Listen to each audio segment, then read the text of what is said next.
Now I turn it over to Father Ken, and we will get started. Okay, thank you, Dave. Well, good evening, everybody. Hope everyone is well. Uh, when Amy first asked me to do this as a luncheon presentation, I was happy to do it, and she had said something along the lines of, uh, "It'd be good if you gave us something on hope," because she said there's a lot of people who are not feeling all that hopeful right now. Uh, And I thought to myself, well, okay, fine. I could say something about hope. But the more I thought about it as I was preparing my remarks, I thought that uh, for me, very closely aligned with the virtue of hope is the virtue of gratitude. And that one of the reasons why I can feel as if I'm hopeful is because I also feel as if there's a lot to be grateful for. And so I suggested to her that we talk about gratitude and hope. And Amy was, of course, amiable to that and was fine. And so that's sort of how the presentation began. So first, I want to say something about hope, and then say something about gratitude, and then the second part, I'll say something about hope. Okay. So gratitude first. Why be grateful? Talking right. Yeah. If you look at the scriptures, 7:02. the answer is we're grateful because of our past and what God has done. The Hebrew people were very grateful because of their history with Yahweh and their belief in what Yahweh had done for them all through their centuries of history. So they were grateful for Abraham, the father of their faith, and the covenant. We had that reading just a couple of weeks ago at Mass on Sunday, the reading about Abraham and the covenant that he had with Yahweh. Don't you know? The Excuse me for a second. I'm going to mute everyone, and then you unmute yourself, Father. Okay, because we need to have that background. So give me a moment here.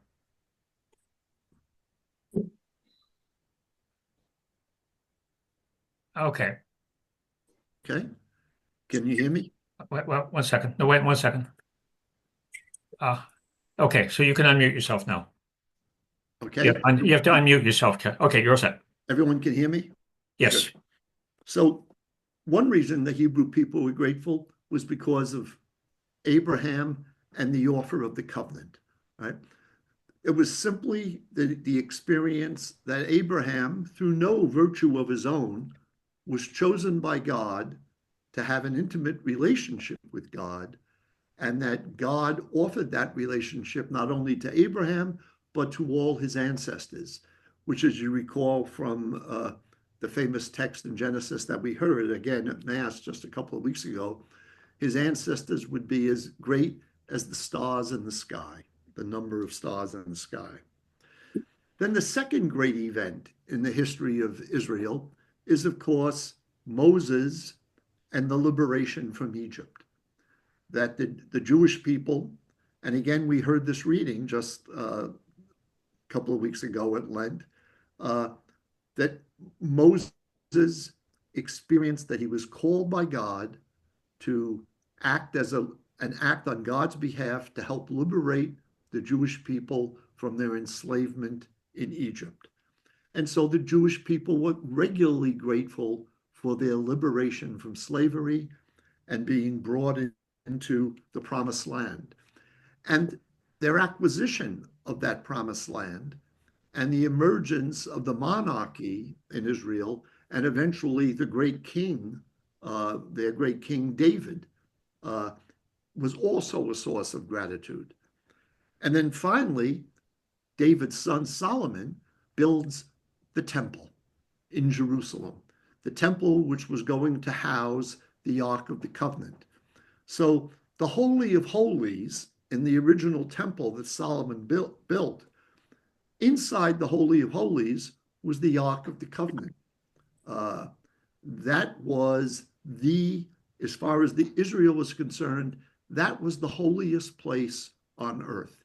It was the center of all creation for Israel. Jerusalem, and in particular, the temple in Jerusalem, and to be even more specific, the Holy of Holies inside the temple of Jerusalem. So for all these reasons, Israel is constantly, throughout its history, recounting the wonderful deeds that Yahweh has done for the Jewish people, calling them into a relationship, a covenant relationship, bringing them out of slavery, inviting them into the promised land and the establishment of the monarchy, and then the building of the Jerusalem temple, and the fact that God chose Jerusalem and the temple in Jerusalem to be, you might say, the heavenly residence for Yahweh. All these were sources of gratitude for the Jewish people. I want to give a slightly different spin on this, however, by using my Franciscan tradition to talk about the sources of gratitude. Francis of Assisi was a man totally devoted to the Incarnation. The claim, which we celebrated just yesterday, on Tuesday was the Feast of the Annunciation, the claim that God became a human being. That when the creator of all things was united with creation, when the creator became a creature, God did not become a rock or a tree, a dolphin or a dog. God became a creature that looked like you and me. Francis sensed this deeply and imaginatively, that the human was the place where the divine and the creaturely were united in the person of Jesus. But it was for others in the Franciscan tradition to further explicate and illuminate the meaning of this. Francis himself was not a terribly well-educated man. He could read and write a little bit, but that was about the extent of his education. But being literate already put him up beyond where many people were in Italy at the time in the 13th century. But he was not what we would think of as a truly educated person. It was to some of his early followers, in particular, St. Bonaventure, and then following Bonaventure, John Duns Scotus, an English or a Scottish thinker who were both friars. They took, you might say, the poetic imagery and vision of Francis, and they further explicated it and laid it out and elucidated it as a theology. Bonaventure talked about what he called the diffusive, like as in diffuse, going out. Bonaventure would talk about that God's love by nature was diffusive. God's love was constantly going out. God was constantly sending love out into the void originally. And then with creation, God's love was constantly going out to what was not God, to creation.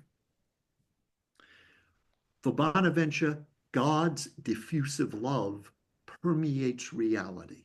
You can't understand reality unless you understand it's brought about through God's love. But it's John Duns Scotus, however, that I want to spend a little time talking about. He was an early Franciscan scholar who picked up on Bonaventure's ideas. He taught for a number of years in the great early universities of Europe. He taught at Oxford and taught at Cologne in Germany. Scotus taught that love was at the center of creation, that from all time, God intended to give God's self away in communion. That idea of God being diffusive love, Bonaventure's insight. So for Scotus, the incarnation was always divinely intended to be the high point of creation. What this means is you have to think differently than the way most of us were trained to think about the incarnation and Christianity and our Catholic faith. Most of us were trained to think of the incarnation of the Son was as a remedy for sin, that the Son appeared to us as a redeemer and a savior because of that couple who were eating apples in the Garden of Eden. Being our redeemer is the mode in which the Son comes to us because we perceived ourselves as sinners. We were in need of being saved. But the incarnation, according to Scotus, was not for the sake of redemption. It may have accomplished our redemption, but that wasn't the purpose of the incarnation. Rather, for Scotus, all of creation was for the sake of the incarnation. For Scotus, it makes little sense to suggest that the incarnation, the high point of the union of God with creation, in Jesus' incarnation, the divine and the creaturely are united. Scotus says it makes little sense to think that this high point of the intimacy of love and the generosity of God and God giving God's self away, to think that that was a second thought on God's part because he needed somehow to send somebody to clean up the mess that Adam and Eve had made of the human condition.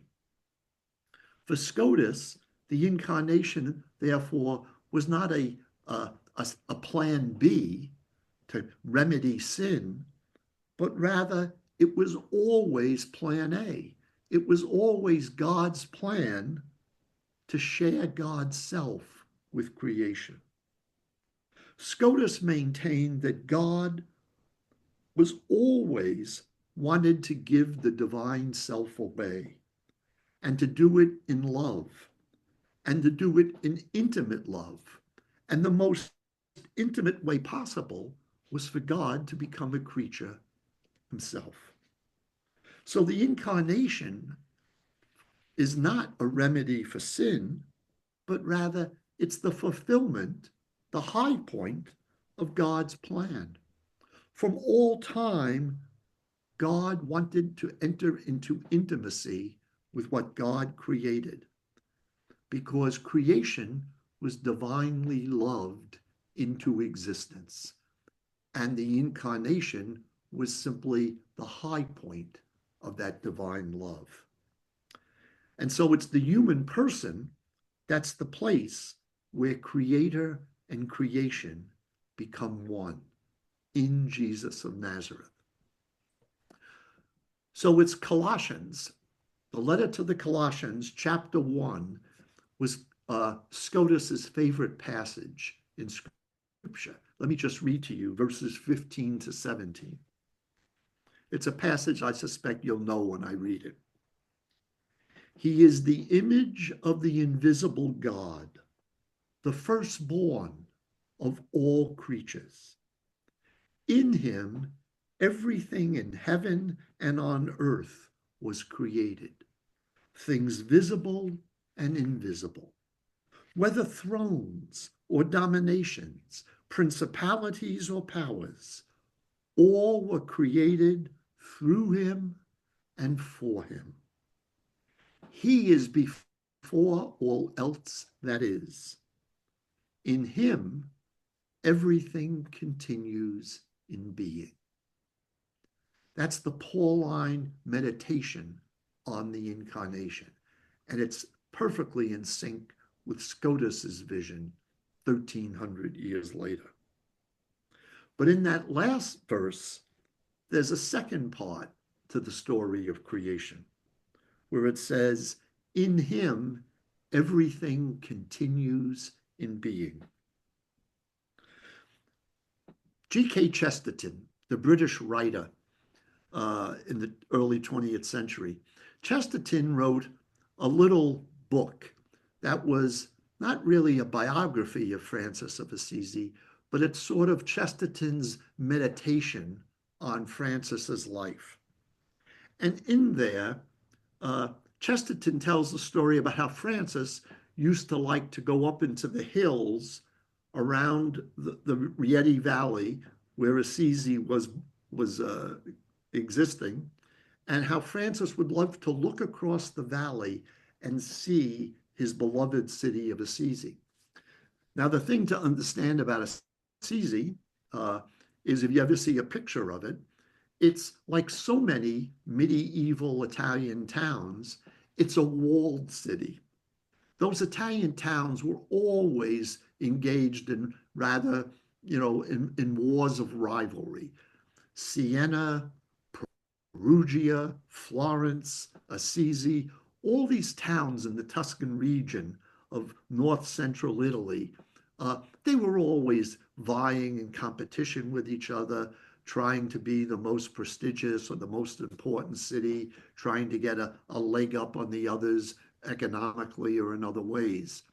And so one of the things they did was they protected themselves. Outside the walls of the city of Assisi are all the fields where the citizens of Assisi would go out in the morning, leave the city, and go out and work in the fields that surround the city. But come the evening, everyone goes back into the city. And the city is a huge walled city, or rather, it's a huge wall. The city isn't that big, but it's this thick walled city. It's made of stone. There's about 4 or 5 gates to the city. And at night, those gates would be shut down. There'd be night watchmen at those gates. And you had to prove you belonged in the city to get into the city at night. And it was all for defense of the city. Made of stone, these walls were probably, 5, 6 feet thick. They were probably 12 to 15 feet high to secure the city. And inside the city, almost all the buildings were made of similar stone. You see very few tall buildings in the city of Assisi.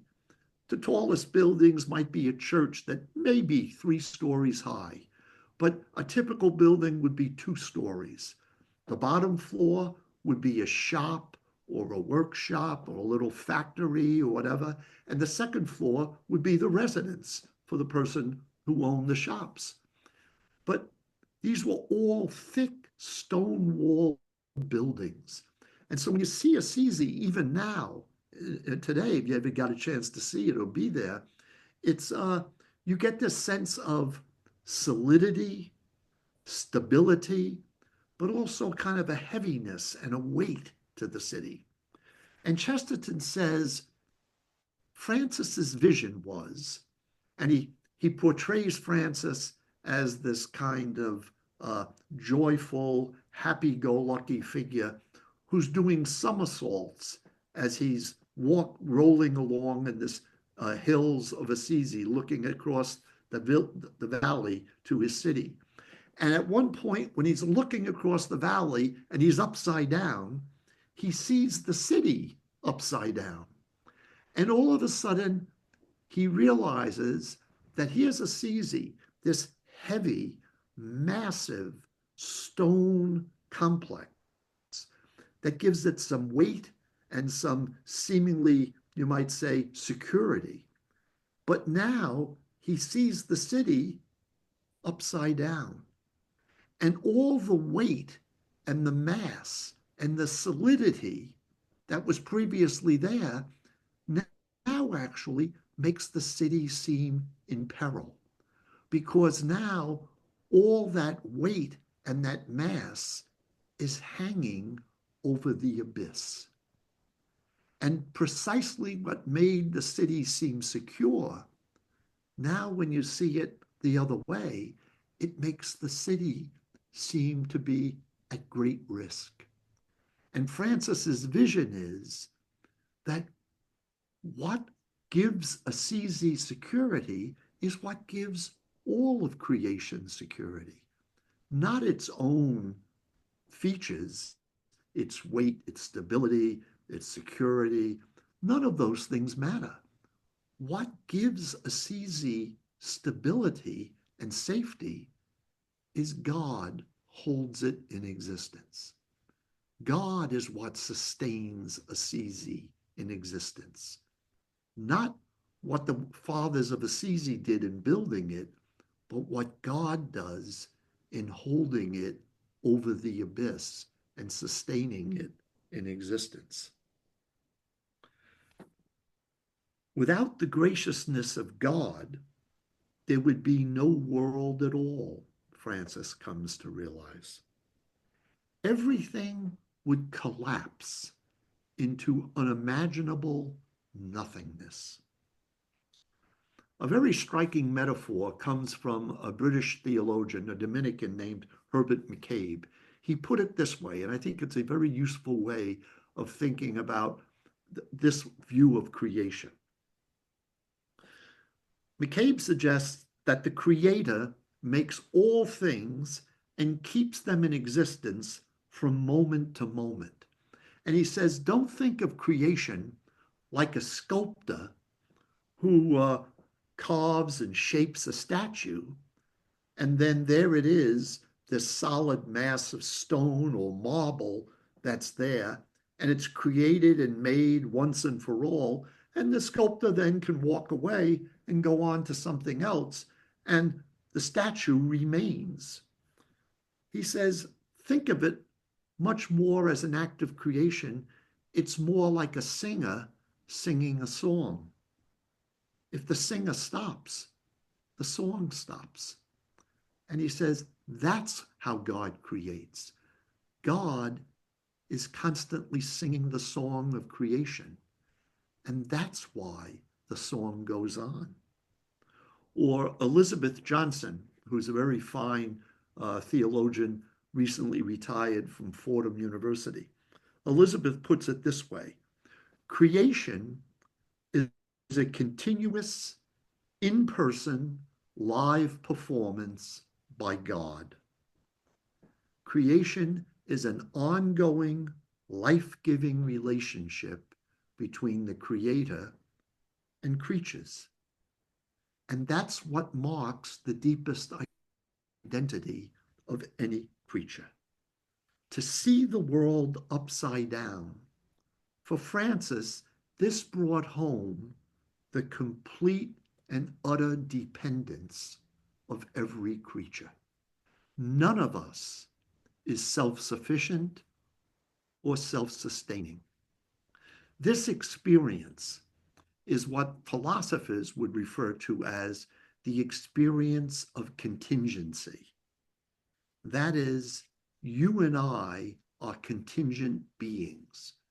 Or to put it in a less elegant way, you and I are totally unnecessary. There is nothing about us that makes us necessary beings. We don't have to exist.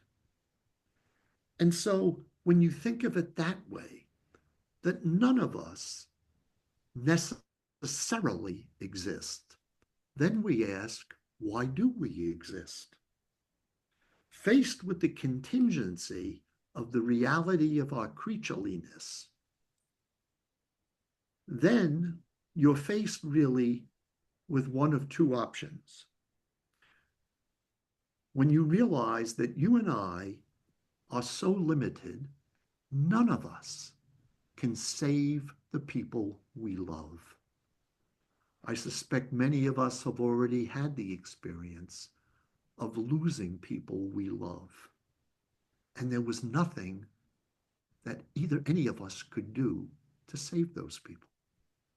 That's the experience, you see, of being a creature. The radical experience of creatureliness is we are so limited, we cannot even maintain in existence the people we love the most. We have to let them go. And, no surprise to any of us, one day we're going to have to let ourselves go. That you and I can't even save ourselves. No matter how much we love this existence, we can't sustain ourselves in it. Now, when you deal with that, Scotus and others would suggest you're confronted with one of two choices. You and I can rail against the world. We can rail against creation for being so arbitrary, for the fact that we have limitations. And we can be angry at God for making us this way. We can be furious that we've lost loved ones. We can curse God for having given us such limitations and such dependence. Or we can turn to God and be grateful for the time and the other creatures we've been given. It's either despair at the experience of being contingent, or it's gratitude that despite my contingency, I have existed, and that God has called me and sustains me in existence. That we can see God at work by loving us into being. Francis of Assisi and the whole Franciscan tradition opted for love as the basis for existence. We are not thrown into this world by some God who's an evil genius who likes to see us suffer, or who just plays with us as creatures that God has no concern for or doesn't care about, that we are just arbitrary, that we are a freak of the cosmos, that the chemical elements just happen to come together to give life to this little blue planet amidst the darkness of space. That's one reaction, possible reaction to being a creature. Or the other reaction that Francis of Assisi embodied was, it's all explained by God loves us into existence, and God sustains us in that existence. So to be grateful each day, for each day, for the opportunity to learn, to laugh, to meet another person, to fall in love, to enjoy a good meal, to drink a great beer, to sit and stare at the sky and see a beautiful sunset, to walk along the beach on a starry night. It is all glorious. And as Christians, we dare not take it for granted. We dare not think, oh, we deserve all this, but to realize it's all a gift. Now, initially, when Francis underwent his conversion, and it took several years for Francis to work out what he was being called to be. But when Francis first experienced his conversion, he experienced it very much as God calling him as an individual, as a lone person. And if it had stayed that way, if he had just been this lone individual who had undergone a conversion, he would have been a holy man in the region of Tuscany, and perhaps remembered today as a little bit of a local legend. But Francis learned and adapted as people came his way, as people would come to him and say they'd like to live like him. They'd like to live with him. They wanted to be part of his way of living. Rather than presume Francis had some sort of master plan at the outset, it's much more the case that he was making it up as he went along. He really had no master plan for creating a religious order. In his final testament, and Francis actually wrote a brief final will and testament, he called it, not to give anything away because he had nothing. He had lived so simply. But he writes a final testament as sort of a document that he wants to pass on to his followers so that they understand something of his vision of what he was trying to do with his life. And it's very clear, he makes it clear that in his final testament, he says, God called me, Francis, an individual. And then he says, and these are his exact words, but then the Lord gave me some brothers, unquote. The Lord gave me some brothers. Although he found the fraternity a source of disappointment and suffering at times, when it began to go in ways that he didn't envision or that he really wasn't on board with, he never lost trust in the belief that his fellow friars were a gift from God. The man who initially understood his calling as an individual one never doubted that gratitude was the appropriate stance when faced with the arrival of more and more would-be Franciscans, many of whom did not have the same level of zeal and fidelity that Francis had.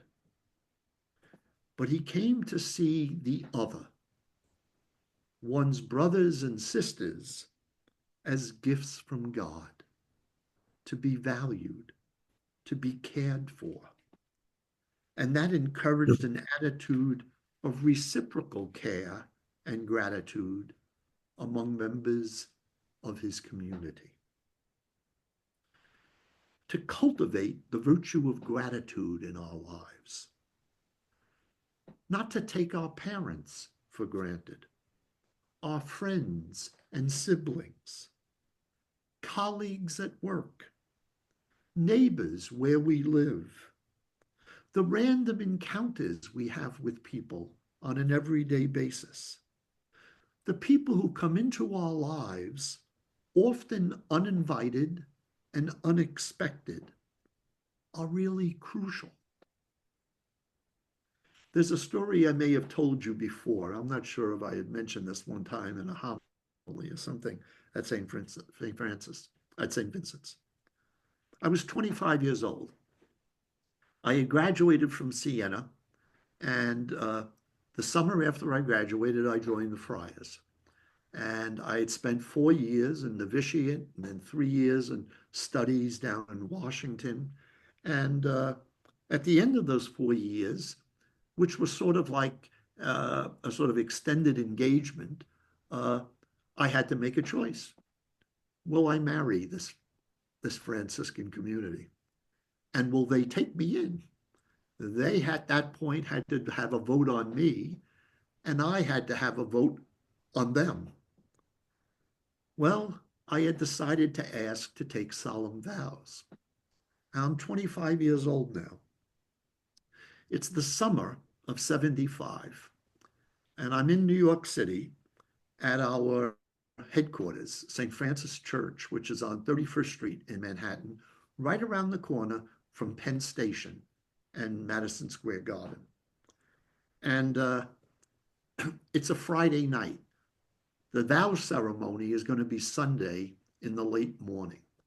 And I'm there with my classmates. There were several of us who were going to take vows. And the next day, family and friends were going to join us all. But Friday night is just for the friars.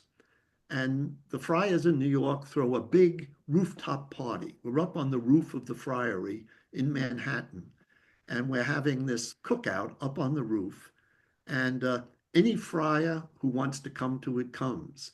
And there were probably somewhere around 150, 175 Franciscans all up on this roof in Manhattan.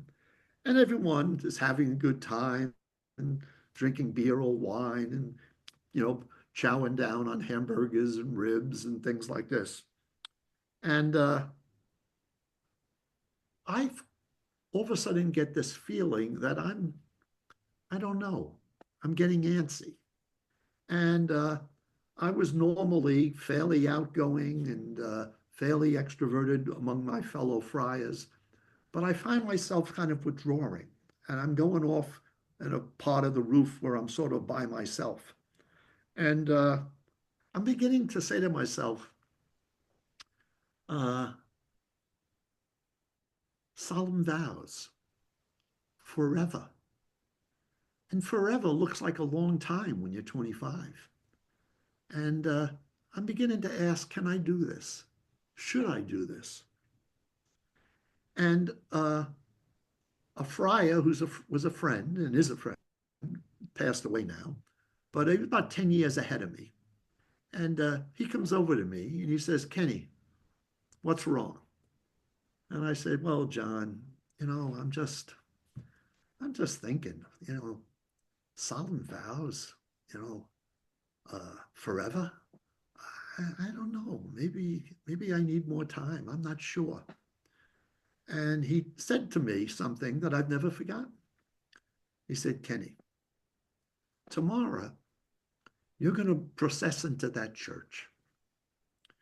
And at a certain point, you're going to prostrate yourself in the middle aisle, you and your classmates.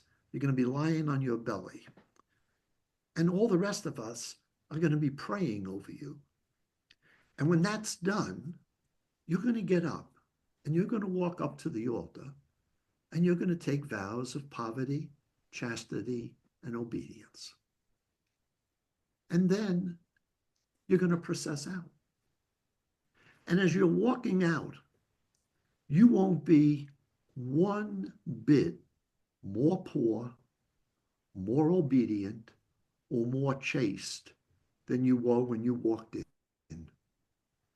What you're doing tomorrow is you're choosing the air you want to breathe. You're choosing the environment in which you wish to live. You're choosing who do you want with you on your journey through life. That's what you're doing tomorrow. Do you want to breathe the air that these guys breathe? And he pointed to all the friars up on the roof. Are these the people you want to be with on the journey? If you do, take your vows.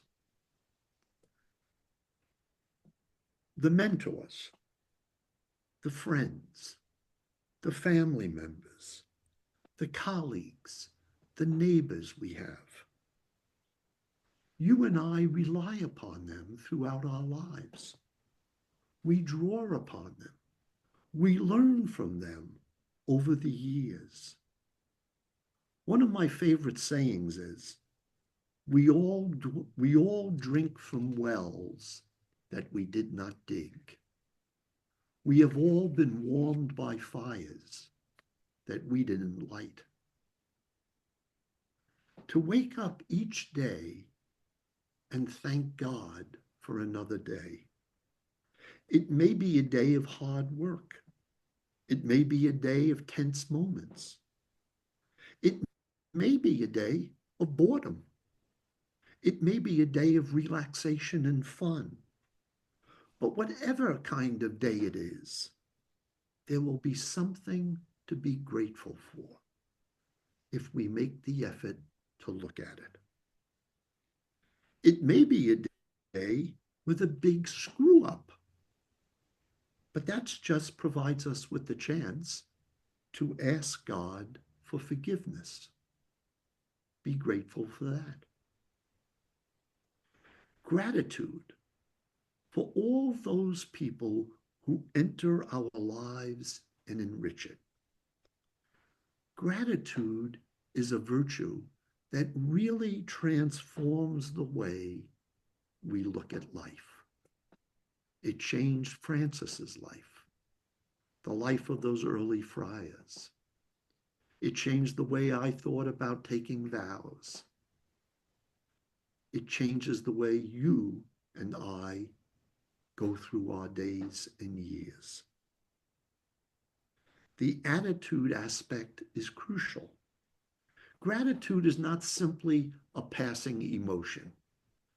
It's just not, oh, someone pays you a compliment, then you say, oh, gee, thanks, and then it's over and done with. Rather, Gratitude is a permanent disposition. It's a character trait. It's what the Christian tradition calls a virtue, especially with the people we encounter. We cultivate the virtue of gratitude. Take no one for granted. The people who come into our lives, invited or uninvited, are crucial. That attitude of openness to others, to the gift of others, is captured very well in a brief prayer that was written by a fellow friar who's now deceased. You may know the name, Michael Judge. He was the chaplain to the fire department in New York City at 9/11. He was actually the first recorded death for 9/11. The coroner declared him dead before anybody else at 9/11. Michael wrote this little prayer that he used to say every morning. Lord, take me where you want me to go. Let me meet whom you want me to meet. Tell me what you want me to say, and then keep me out of your way. That's a norm for our lives and our service to others. Can we see each person who comes our way as a gift that may not be what we wanted or asked for, but a gift nonetheless. So a question that I would close this part of the presentation with is, for what are you and I grateful? And how do we express our gratitude for the gifts in our lives? Now let's talk a bit about hope. Spes non confundit is the Latin phrase, spes non confundit. It means hope does not disappoint. It's what Paul writes in Romans chapter 5, verse 3. Christian hope does not deceive or disappoint because it is grounded in the certainty that nothing and no one may ever separate us from God's love. In chapter 8 of Romans, Paul asks, who will separate us from the love of Christ? Hardship or distress or persecution or famine or nakedness or peril or the sword? He asks. No. In all these things, Paul writes, we are more than conquerors through him who loved us. For I am convinced that neither death nor life, nor angels, nor rulers, nor things present, nor things to come, nor powers, nor height, nor depth, nor anything else in creation will be able to separate us from the love of God found in Christ Jesus our Lord. That's verses 35 through 39 of Romans. For Paul, what hope does not mean is some kind of rosy optimism, like Dave's belief that the Red Sox are going to make the playoffs this year. All right. It's more a steadfast conviction that what one is doing is worthwhile, regardless of the outcome. Worthwhile because what I'm doing is in alignment with what God is doing even now and will continue to do in the future. There's an unusual gospel that came up at weekday mass 2 weeks ago, I guess it was. Let me just read it to you briefly. I found it a really intriguing gospel. Not that I hadn't heard it before, but when I went and reflected on it and did some study of it, it's a really interesting way in which Matthew constructs it. It begins, it's chapter 12 of Matthew. A possessed man who was brought to Jesus was blind and mute. He cured the man so that he could speak and see. All in the crowd were astonished. Might this not be David's son? They asked. When the Pharisees heard this, however, they charged, this man can expel demons only with the help of Beelzebub, the prince of demons. Knowing their thoughts, Jesus said to them, a kingdom torn by strife is headed for its downfall. A town or household split into factions cannot last for long. If Satan is expelling Satan, he must be torn by dissension. How then can his dominion last? If I expel demons with Beelzebub's help, by whose help do your people expel them? Let them be the ones to judge you. But if it is by the Spirit of God that I expel demons, then the reign of God has overtaken you. How can anyone enter a strong man's house and make off with his property unless he first ties the strong man up? Only then can he rob his house. Now, the thing that caught my eye was in that parable, who is the robber binding the strong man? It's Jesus. Jesus is comparing himself to a thief. And when you go and you look at the original context for this, it's that in Palestine at the time, it was generally a very poor subsistence economy. But there was one group that did pretty well. This was the group of people, sometimes called the Herodians. These were the people who made nice with the Romans, the occupying army. These were the Jews who basically, for the sake of their own financial and political self-interest, allied themselves with the Romans and against their own people. These were the people who had money, who had wealth, and they owned fairly large estates.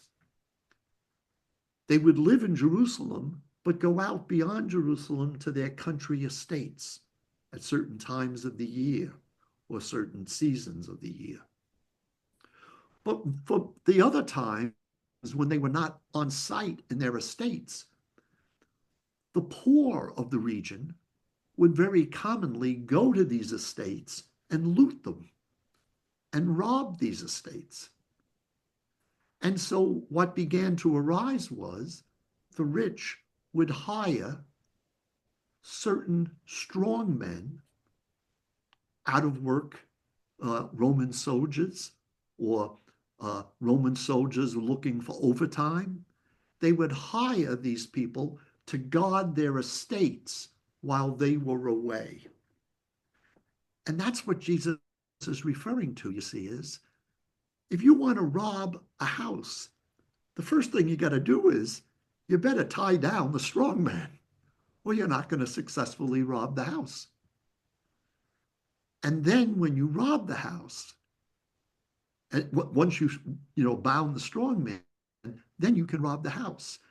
And the point about then the reign of God has overtaken you.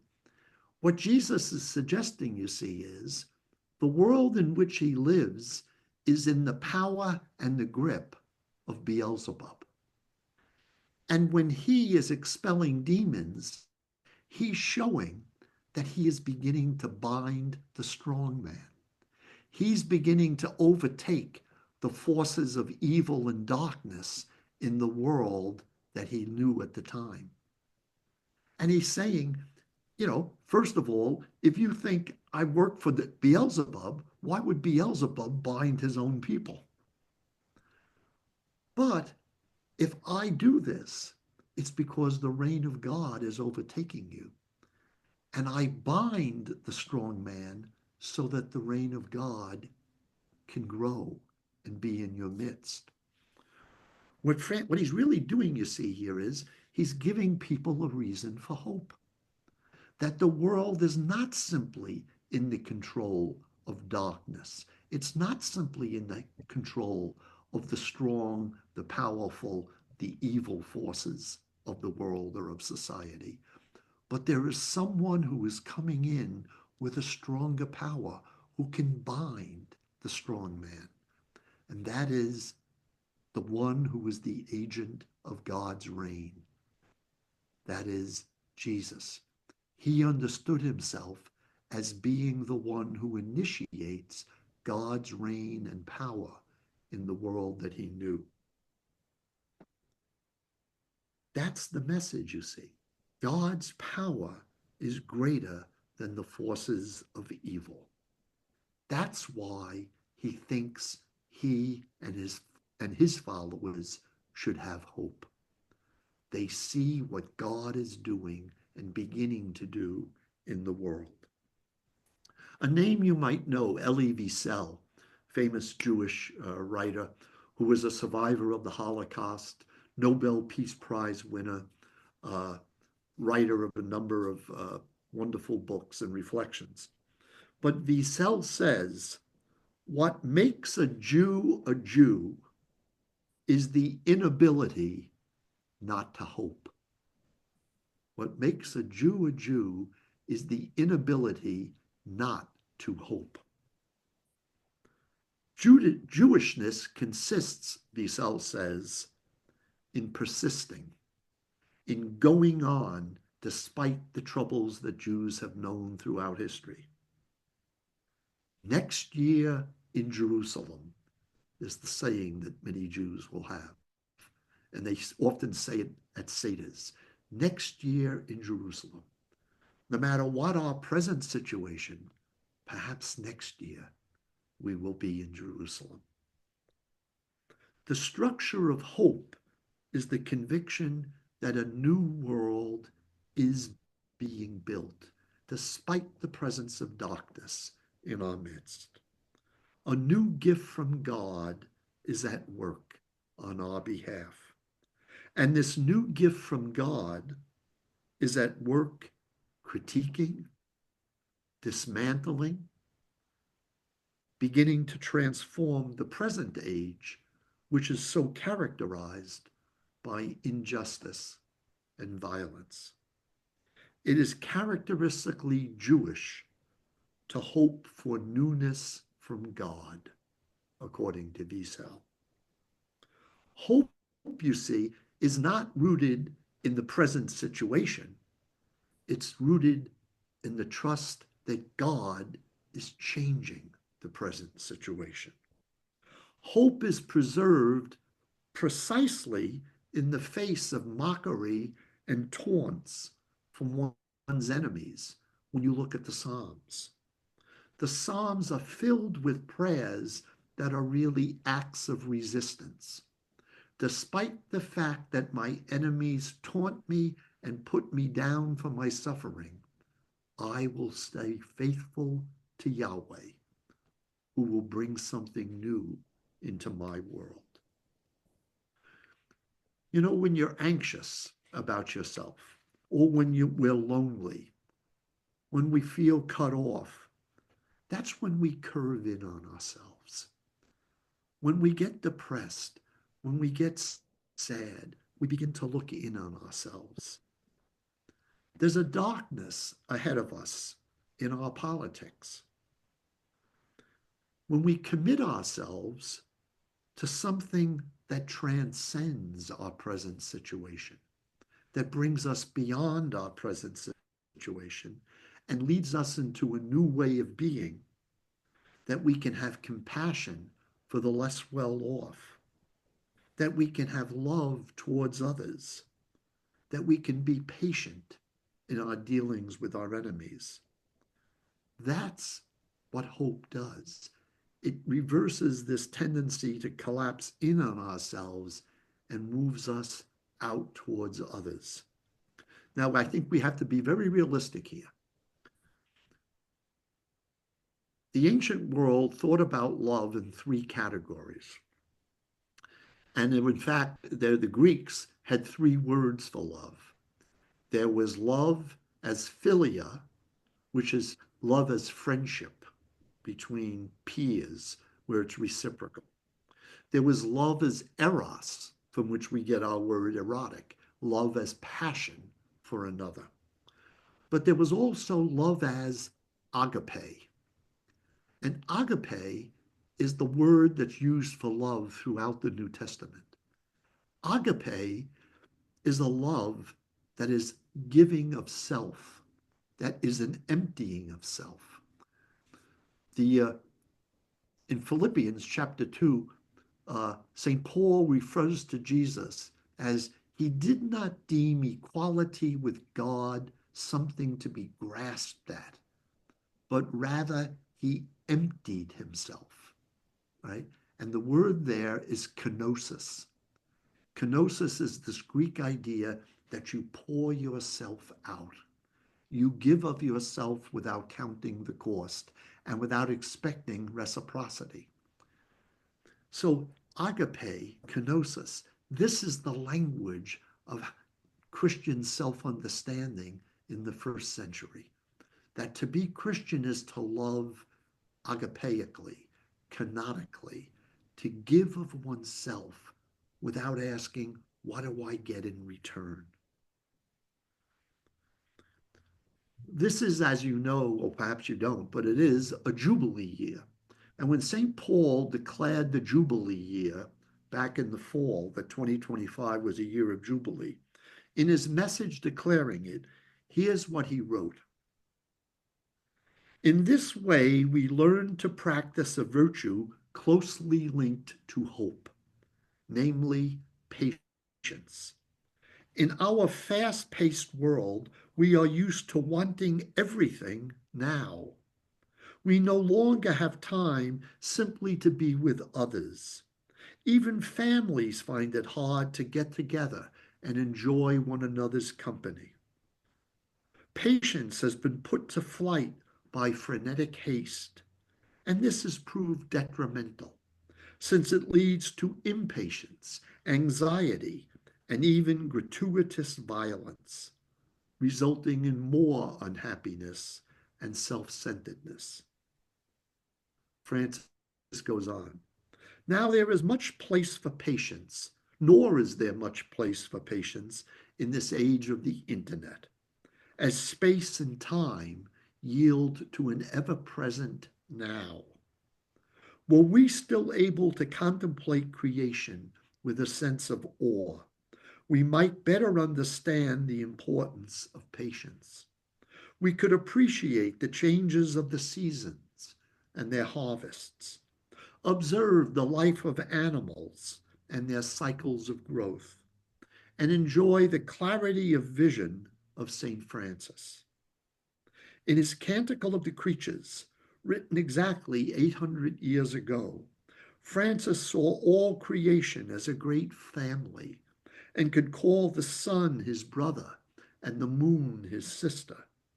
A renewed appreciation of the value of patience could only prove beneficial for ourselves and for others. St. Paul often speaks of patience in the context of our need for perseverance and confident trust in God's promises. Yet before all else, Paul testifies to God's own patience as the God of all patience and encouragement. For Francis, hope implies a trustful, Pope Francis I'm talking about here, implies a trustful movement towards the future, from something negative to something more positive, towards something that one does not yet possess. The good we seek is the reign of God, what God wills men and women to be, and how ought to live with one another. Hopeful people have a confidence that whatever trials and tribulations one encounters, the good being pursued is always worth the struggle. Hope nourishes the feeling that you and I are part of something greater than simply what is before our eyes. There is something more human and more lasting than what we have now. Hope is future-oriented, but it is not a future we know with clarity or detail. This is where I think we break ranks with some of these televangelists who read the book of Revelation and think they can tell you in detail what the future is going to be. Right? Rather, for us, hope involves patient endurance amidst anxiety and suffering. 2025 is a Jubilee year, and Pope Francis has set the theme as Pilgrims of Hope. This is the prayer that the Pope wrote for the Jubilee year. Father in heaven, may the faith you have given us in your Son, Jesus Christ, our brother, and the flame of charity enkindled in our hearts by the Holy Spirit, reawaken in us the blessed hope for the coming of your kingdom. May your grace transform us into tireless cultivators of the seeds of the gospel. May those seeds transform from within both humanity and the whole cosmos in the sure expectation of a new heaven and a new earth, when the power of evil will be vanquished. Note, the hope that he talks about is the coming of the reign of God, and that such a hope will transform us individually and communally to be, and I love this phrase, cultivators of the seed of the gospel. The gospel is still a seed, a small seed. Remember, Jesus talks about the mustard seed, the smallest seed of all, right? That's the gospel we have. It's not the gospel full blown. We have the gospel as a seed. But all of humanity and all of the cosmos will eventually grow into the tree that the seed of the gospel will produce. And that tree will overshadow the power of evil. The strong man in the gospel will be bound.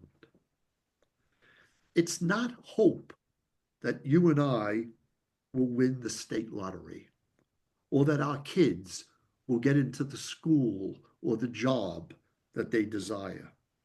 Nor is our hope that our candidate will win office, or that our opponents will be defeated. It is about the reign of God. All those other things may or may not be linked to the reign of God. What we do know is that Christ is the anticipation in history of the full-blown gospel. Our job is to be alert to the danger of collapsing our hope into a too easy identification with a particular historical event or historical group or historical individual, as if that's our true hope. We are meant to be cultivators of the seed of the gospel. In other words, you and I are meant to be signs of hope and to be able to read the signs of hope that are there around us. Are we that? Are you and I signs of hope? Or are you and I at risk of simply becoming people who echo the complaints of TV and newspaper columnists, social media influencers, or others who recite the horrors that keep coming out of the White House each day. Or if your political view is on the other side, are you and I at risk of simply repeating the litany of faults ascribed to the liberal left by conservative pundits? Whichever side you and I are on, are we becoming a community of complaint rather than people who see and become signs of hope this Lent? A final point is that we are told by St. Paul that hope abides even in the next life. It does not disappear. In 1 Corinthians chapter 13, Paul, after his lyrical treatment of love, it's a passage, if you've been to a wedding in the last 30 years, you've heard this one, right? Love is patient, love is kind, love is not envious or boastful or arrogant or rude.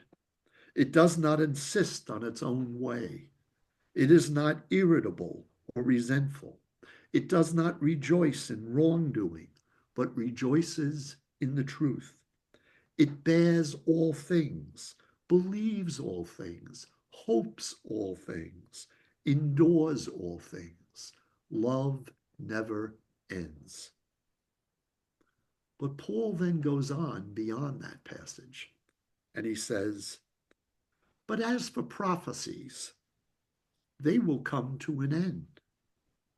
As for the gift of tongues, they will cease. As for knowledge, it will come to an end. And he concludes, faith, hope, and love abide. These three. It would be a mistake to think that life in the reign of God will simply be a one and done. That heaven is going to be some bland place where we sit around with our wings and harps doing the same thing all the time. The God we know in Jesus Christ is the God of overflowing, generous, diffusive love. Love always going out from God. There will be no end to God's love in the new creation. Within the new age, there will always be more to hope for, more to work for, more to celebrate. Our God will remain the God of the future, the God of our future.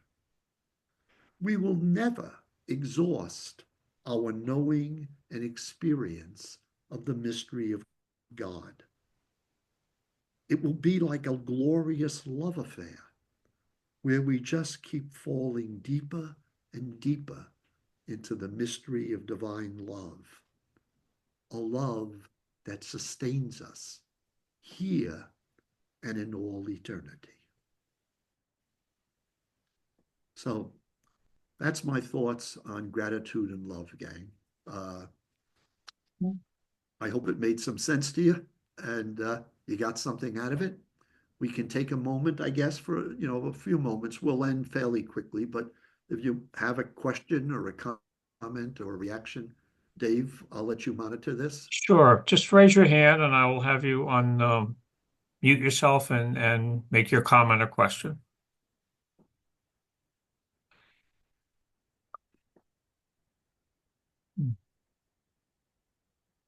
I'll start with one, Ken. Okay. Are the two necessarily related? If somebody is not grateful, can they be hopeful? Good question. I don't know. I mean, I guess you could say in one sense, but I think the way Christianity understands hope, I'm not sure you could fail to be grateful and be hopeful as a Christian. Because I do think it's premised on this conviction that God is really at work in the world. And if God is really at work in your world and my world, then there's something we should be grateful for. So I do think the two, from the Christian perspective, really are related. Maybe, in a secular understanding of hope, that you're hoping that, tomorrow will be better than today. If you want to call that hope, then you could say we don't have to be grateful. But I think within the Christian outlook, the two go together very well. Other either comments or questions? Anyone? Jamie? Oh, Dave, Yeah, Father. go ahead. Go, Jackie. I just wanted to thank Father Ken for doing this at night because me and my friends all work during the day, but we're tuned in tonight. Because we couldn't make it in January, but thank you. Sure, Jackie. Any other thoughts or comments or anything? Dave, I'd John, like to speak. you have to unmute yourself. Okay, yeah, so am I on? Yeah. Okay. Yeah. I feel like, Father, you moved me very authentically with your comments about the political scene in the country. And all I can say is that I was hearing you speak so powerfully about hope, and it feels like it's something that I know I need, and I'm very grateful that you presented it in the way you did. It's something I can take home. Thank you. You're very welcome, Don. Thank you. I mean, I don't want to suggest that this is all easy to do. I have to work at it too. I get as horrified as the next person by bad news, but you've got to be able, I think, to resist this tendency to sort of become inward looking. And we've got to always be looking at what's the larger thing that transcends my present situation. And I think that's where, to try to attend to where are there signs of God's reign happening in my world?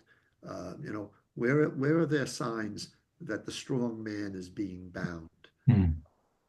That's, I kind of, ever since I've been wrestling with that text in the last few weeks since I came across it, I kind of abused myself by saying, where do I find the chance to root for the thief? And I'm on the side of the burglars. Any John, other? Dave, Oh, yes, over here. Marianne? Dave. Yes, I always had the word hope as having our perspective enlightened. And so tonight I kind of agree with Don that I was very moved by what you did have to say. And so you've given me a new perspective for hope. So thank you. You're very welcome. Thank you, Marianne. Joe, did you have a question? You have to unmute yourself, Joe. There we go. Yes, Father Ken. Can you hear me now? I can. Okay. I just wanted to say that was a grand slam. The whole talk was fantastic. It did make us all really come inward and think about, specifically about Lent and everything, and our journey through the season, and just that we're very appreciative to have you here, and thank you for doing this. No, thank you, Joe. Yes, All right. Eileen? Yeah, Father Ken, would you please explain one more thing for us? The connection between planting seeds things that we might possibly do now in our current situation with hope. Yeah. Yeah, I think this point about hope being the conviction that regardless of the outcome, hope is that what I'm doing is meaningful and worthwhile. I may not see the end results. The end result may not be exactly the way I envisioned it or want it to be, but that whatever it is I'm doing there's something worthwhile and meaningful about it. That's what hope does. It allows me to hang in there and stay with a task or stay with a project or stay with a person, despite the setbacks, the disappointments and the like. And that idea, it seems to me, of being cultivators of the seed is, I had never heard that phrase until Francis used it, but I really like it, that, we're working with seeds. And I'm not the most patient guy in the world. I want to be working with the end product. I don't want to be there at the beginning digging the first hole, in the ground. I want to be living in the mansion after it's built. But this is a reminder, and again, it's no shock when you think of it. This is what, Jesus says about the mustard seed, right? It starts small. And if we're always looking for the big finished product or the end result, you could be focusing on the wrong stage of history. We got to be looking for, where are those little seeds that I can cultivate, that I can water, that I can plant and protect? That's where, the gospel is at work. And so for me, it's just a reminder not to always want to jump to the end time, to always want to jump to the end result. And again, I'm not a terribly patient guy. Anyone who's been behind me on a highway knows that.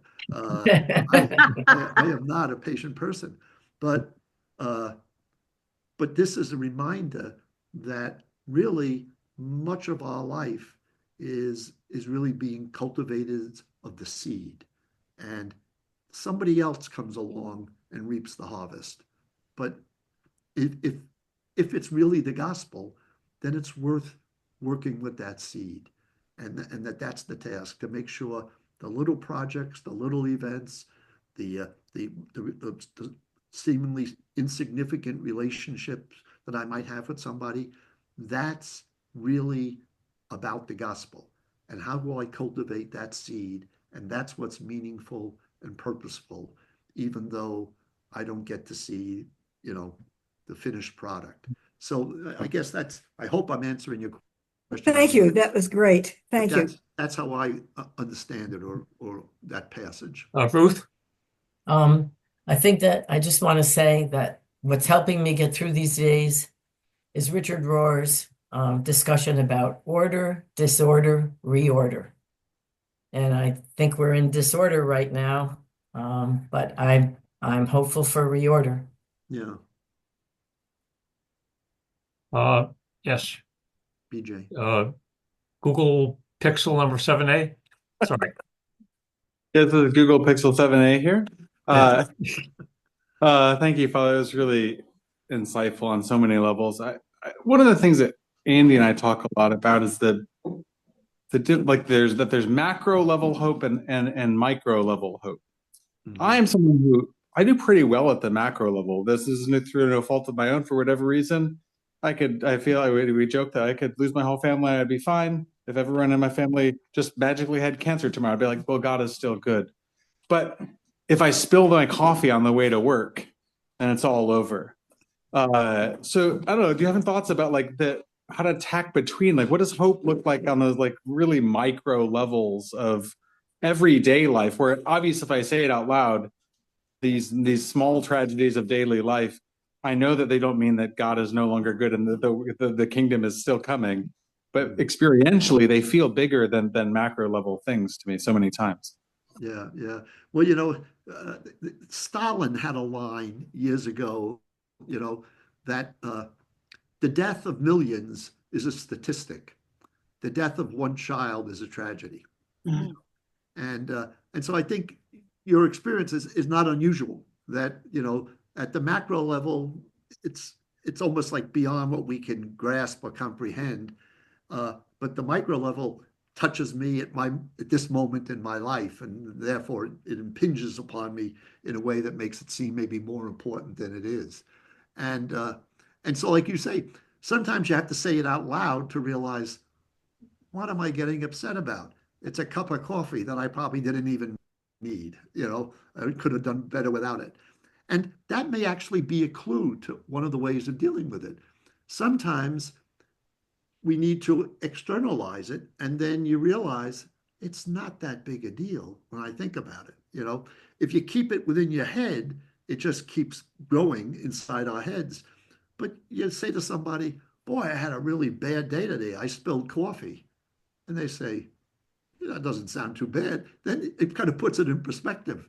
So I think it really is all about putting things in perspective, and I think, it's sometimes just so simple as, and if there isn't someone to talk to in the office about spilling the coffee, it may be, it's the perfect time to start talking to God about it.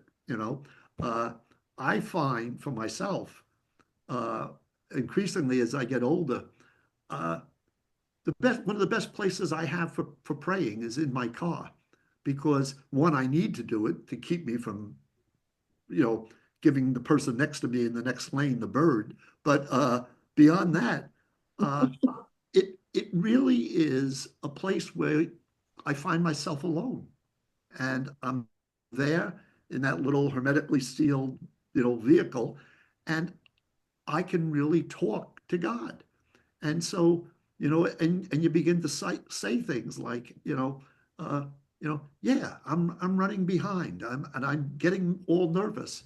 And then you start talking to God about, why am I nervous and why am I antsy? And, if I get there 5 minutes late, will life collapse, or, will the universe fold in on itself like a dark star? I mean, no, we'll cope, we'll survive. And so I think, part of this is really learning to, see things in a perspective that moves it beyond what's immediately impinging upon me. And that, I think, is why the micro can get to us sometimes, because it immediately impinges on us and it upsets us. And you got to kind of put that in perspective, just as you do the big headlines. Any other thoughts? I want to thank Father Ken for his wonderful talk. I thank everyone else for being Dave, here. I'd like to And, make a comment. this will be recorded, and I'll be sending out the link in a few days once it's all set, to let people know that if your friends or family didn't have a chance to come tonight or on January 30th, they can hear it at that point. You have a good evening, folks. Dave, Yes. I think Barbara wanted to say something. Okay, go ahead, Barbara. Thank you. I wanted to go back to Eileen's question and connect it with what Ken said about not traveling the journey alone, but finding the community you want to be on the journey with. Mark Keegan has offered to chair a new social justice committee in the parish. It's meeting after the 11 o'clock Mass on Sunday. So if, like Eileen, you're looking for what you can do, here's some companions you can do it with. Thank you, Barbara. Well, I thank you very much for your time, and everybody have a good evening.